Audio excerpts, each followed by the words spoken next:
Welcome to the first part of the Roger Federer Forehand video analysis series. Now in this series I want to take a close look at what makes Roger's forehand so great and also talk about some of the concepts that you can apply to your own forehand. With his forehand, Roger can do just about anything he wants from anywhere on the court. He can hit the ball with heavy topspin, he can hit the ball flat, he can create short cross-court angles, and he can also block the ball if really fast balls are coming into his forehand. Now this is in large part due to great technique, and it all starts with Roger's forehand grip. Here you can see an image of Roger with his forehand grip. This was taken just after a forehand shot where he still has his forehand grip in hand and hasn't changed the grip at all. Now Roger has a very conservative grip with his index knuckle on bevel number 3, which is often called an Eastern forehand grip. Let's take a look at a close-up here of Roger's forehand grip. The circle that you see here is Roger's index knuckle, and as we can see, it is positioned along the side of the racket on bevel number 3. Here you see an image from my tennis grips video where I show the Eastern forehand grip. Now on the right side you can see the index knuckle and heel pad as reference points, and bevel number 3 is on the outside of the racket, as you can see. If you haven't seen my tennis grips video, I highly recommend you go ahead and watch that one. You can find it on the YouTube channel. The Eastern forehand grip that Roger uses has a lot of advantages. It allows you to effectively deal with low balls as well as high balls. You can hit flat shots and you can also hit with heavy topspin. One other big advantage is the fact that from this grip, the switch to your backhand grip goes a lot quicker because you have a shorter distance to move your hand. And this is a big advantage when you're under time pressure.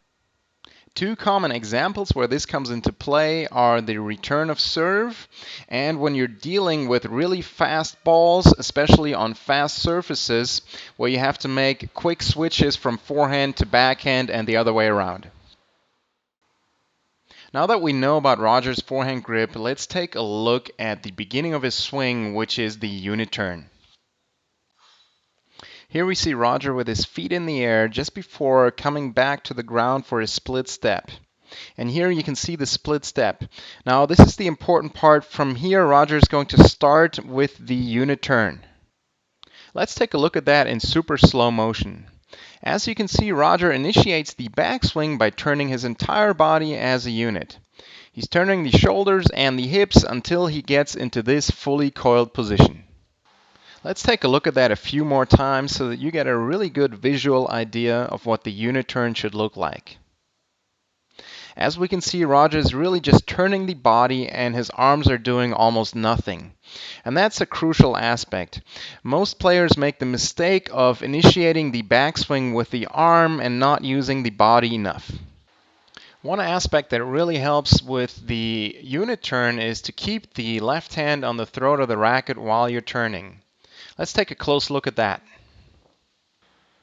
As you can see, Roger keeps his left hand on the throat of the racket all the way until right here. From this position, he lets go of the racket with the left hand, but continues to straighten out that left arm and gets it all the way parallel to the baseline, which you can see right here. This is another crucial position, and getting that arm parallel to the baseline really assures that you properly turn your body. From here, Roger is going to let the racket drop and start his forward swing, which we'll talk about in the next video. Okay, so much for part 1 of this Roger Federer forehand video analysis series. We talked about Roger's conservative grip and the advantages that it brings with it. We also talked about the unit turn and the importance of keeping your left hand on the throat of the racket while you're turning, as well as straightening out that left arm and getting that parallel to the baseline to assure that you get a full upper body turn. If you enjoyed this video, I'd like to ask you to click the like button below and also subscribe to my YouTube channel if you haven't done so yet, because then you will receive all of the newest videos.